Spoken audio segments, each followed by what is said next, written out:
जय हिंद दोस्तों। आपका मेरे चैनल पर स्वागत है और आज हम डीपली डिस्कस करेंगे कि पहलगाम हमले में किसका हाथ था और इन आतंकवादियों को यहाँ तक कौन लेके आया था और गवर्नमेंट का इसमें क्या सिक्योरिटी ग्लिच हुआ था और उस बीच ये आदमी कौन है जो खुद को एक ये भारतीय सेना का अधिकारी बता देता है और ये कहता है कि सारी गलती नरेंद्र मोदी की है और इसमें कांग्रेस की अपोजिशन की क्या स्टेटमेंट आती है और जो AIADMK के असरुद्दीन ओवैसी है उनकी क्या स्टेटमेंट आती है। तो सबसे पहले शुरुआत करते हैं इन आतंकवादियों से। तो आप लोग भी इनका थोबड़ा देख लीजिए, आपको ये जहां भी दिखे आप इन नंबर पर कॉल करिए और गवर्नमेंट ने अभी इन लोगों पर 20 लाख रुपए का इनाम रख रखा है। आपको जहां भी ये लोग दिखे JNK पुलिस को प्लीज इन्फॉर्म करें। तो ये जो पूरा इंसिडेंट होता है ये होता है अनंतनाग डिस्ट्रिक्ट के पहलगाम के पास में। वहां पर बहुत सारे टूरिस्ट आए हुए थे घूमने के लिए। तो अराउंड 2:30 बजे की बात थी और दिन था 22 अप्रैल 2025 का। तो सारे टूरिस्ट आकर अपना एंजॉय कर रहे थे। सबसे लोग वहां पर घुड़सवारी कर रहे थे, तो कोई अपना खाना खा रहे थे और कोई माँ बाप अपने बच्चों का रिजल्ट सेलिब्रेट करने आए थे। और उसी बीच 2:30 बजे के करीब 6 टेररिस्ट डिफेंस पर्सनल की यूनिफॉर्म में एक ग्राउंड में आ जाते हैं और सारे लोगों को कहते हैं कि जो हिंदू है वो एक साइड हो जाए और जो मुस्लिम है वो एक साइड हो जाए। तो देखा आपने कैसे उन्होंने सबसे पहले आकर अपना रिलीजन का ड्रामा यहाँ पर स्टार्ट कर दिया। तो उन्होंने सारे हिंदुओं को अलग कर दिया और सारे मुस्लिमों को अलग कर दिया। और आप मानोगे इनमें से 2-3 जने तो आर्मी की यूनिफॉर्म पहन के आए थे और 2-1 लोग जम्मू कश्मीर के पुलिस की यूनिफॉर्म पहन के आए थे। और जैसे ही वो सबको लाइन में खड़ा करते हैं वो सबसे पूछने लगते हैं कि कौन हिंदू है कौन मुस्लिम है। और जो बताता है कि हम हिंदू हैं तो वो बच्चों और औरतों को छोड़कर तो उसी समय वो सारे ही आदमियों पर गोली चलाना स्टार्ट कर देते हैं। और जब वो सब पे गोलियां चला रहे थे तो उसी बीच हमारे एक हीरो की एंट्री होती है। इसका नाम था सैयद आदिल हुसैन शाह, जो कि पहलगाम का एक मामूली सा घोड़े वाला ही है। और इसका इस अटैक में सबसे मेन रोल इसलिए है क्योंकि ये चाहता तो उस समय बच सकता था, लेकिन इसने खुद की जान से ज्यादा अपने मेहमानों की जान की फिक्र की। और जब टेररिस्ट टूरिस्ट पर हमला कर रहे थे तो उसी समय ये टेररिस्ट की बंदूक पकड़ के कहता है कि इन पर गोलियां मत चलाओ, ये हमारे मेहमान हैं। और उसी खींचातानी में आदिल के गले पर गोली लग जाती है और वो वहीं पर मर जाता है, या फिर कहें तो अपने देश और अपने आदमियों के लिए शहीद हो जाता है। और हम यहाँ पर घर पे बैठे बैठे सोशल मीडिया पर यह कहते हैं कि हम कैसे यकीन करें उन कश्मीरी मुसलमानों पर। अरे जान दे दी उस बंदे ने अपने देश और अपने देशवासियों के लिए, और क्या सबूत देगा वो अपनी देशभक्ति का। तो आइए आगे चलते हैं और बात करते हैं इस फोटो की जो कि सबसे ज्यादा न्यूज में थी। तो ये जो धरती पर वीर गति को प्राप्त हुए हैं ये और कोई नहीं बल्कि ये हमारे इंडियन नेवी के लेफ्टिनेंट विनय नरवाल हैं, जिनकी अभी जस्ट 7 दिन पहले ही शादी हुई थी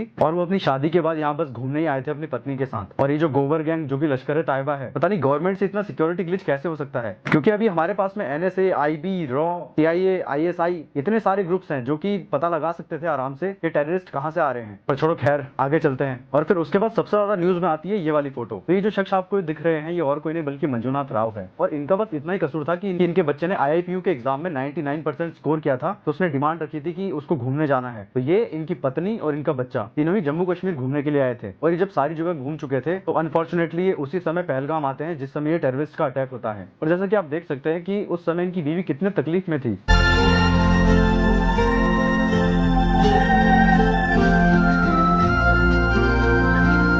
इनकी बीवी के सामने इनके पति को मार दिया गया। और जब इनकी बीवी ने कहा कि मुझे और मेरे बच्चे को भी मार दो, तो उस समय उस आतंकवादी ने कहा कि मैं तुम्हें नहीं मारूंगा, जाओ और मोदी को कहो। तो बाकी जैसे कि आपको पता है कि मोदी को तो कह ही दिया है। मतलब आप कल्पना करिए कि कितना दिल दहला देने वाला दृश्य होगा वो, कि आतंकवादी आते हैं, सबको एक लाइन में खड़ा करते हैं और तो और बच्चों को साइड करके उनके परिवार वालों को, चाहे वो किसी का भाई था, किसी का बेटा था, किसी का बाप था, के सामने उनको गोलियां मारना स्टार्ट कर देते हैं, जिसमें आप अभी देख सकते हो ये सारी पिक्चर्स। और उसी बीच इस छोटे से बच्चे का बयान भी सामने आता है और इसका सवाल सीधा हमारी इंडियन गवर्नमेंट से है। और जो भी अब इंडियन गवर्नमेंट इसको क्या जवाब देती है वो खुद ही जाने। और ये जो टेररिस्ट अटैक है ये और कोई नहीं बल्कि लश्कर-ए-तैयबा की एक गैंग है जिसको कहते हैं TRF, द रेजिस्टेंस फ्रंट। और जब ये बात हमारे प्राइम मिनिस्टर मोदी को पता चलती है तो अपने सऊदी अरेबिया के दौरे को बीच में ही छोड़कर वापस भारत आ जाते हैं। और आइए अब हम बात करते हैं हमारी इन दो पार्टियों के बारे में। तो पहली है कांग्रेस और दूसरी है AIADMK। पर आपको जानकर हैरानी होगी लेकिन इस अटैक में भी हमारे राहुल भाई विक्टिम कार्ड खेलने की कोशिश कर रहे थे, कि कैसे वो अपने ट्वीट में लिखते हैं कि ये गवर्नमेंट की लापरवाही है, ये नहीं कि अपनी संवेदना उन लोगों के प्रति दिखाएं। इस समय भी इनको राजनीति खेलने का ही मन कर रहा है। और इसी कारण आपको भी पता चल ही गया होगा कि ये बार बार हारते क्यों जा रहे हैं, क्योंकि जो इनका मेन लीडर है उसी को कुछ बोलना नहीं आता और उसी को बयान देना तक नहीं आता, तो आगे क्या ही जीतेंगे। क्या आपको लगता है कि ये देश की गद्दी संभालने के लायक भी हैं? और फिर आते हैं AIADMK के पास। तो आपको जानकर हैरानी होगी कि जो हर बार आतंकवादी और पाकिस्तानियों का सपोर्ट करते हैं, इस बार उनका बयान बिल्कुल ही अलग है। तो उनका साफ साफ मानना है कि हाँ ये एक आतंकवादी हमला है। मतलब आप सोच सकते हैं कि इनका तक मानना है कि एक आतंकवादी हमला है। पर हमारी कांग्रेस टीम यहाँ पे भी यह दिखाना चाहती थी कि गवर्नमेंट की लापरवाही है, लेकिन हाँ मान लेते कि हाँ ये गवर्नमेंट की एक लापरवाही तो थी,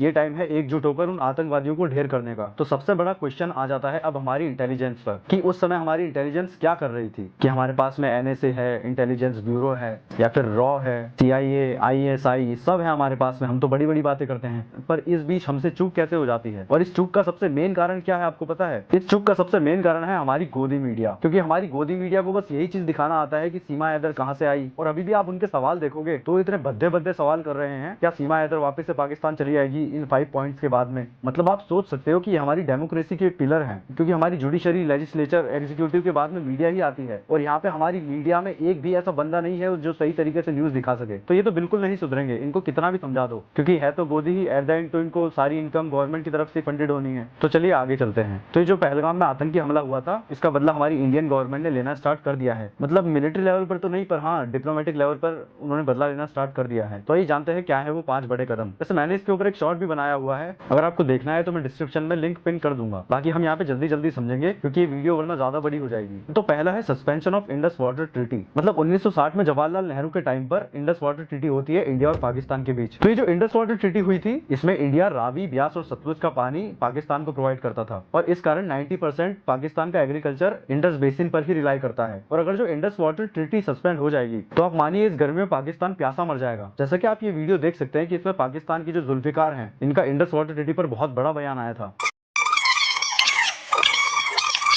इनका कहना है कि भारत की तरफ से अगर जो इंडस वाटर ट्रीटी सस्पेंड की जाएगी तो हम भारतीयों के खून से नहाएंगे। बाकी आप मान के चलिए होना जाना कुछ नहीं है इनसे, और अगर जो फिर भी इनको पानी चाहिए तो आप देख लीजिए इनको कौन सा पानी मिलने वाला है, क्योंकि हम तो वैसे भी 142 करोड़ हैं, अगर जो एक एक करके भी तो पूरा बह जाएगा। बाकी सेकंड पॉइंट है Attari Wagah border crossing close, यानी कि यहाँ से वहाँ और वहाँ से यहाँ जो भी गुड्स एंड सर्विसेज आते थे सारी चीजें बंद।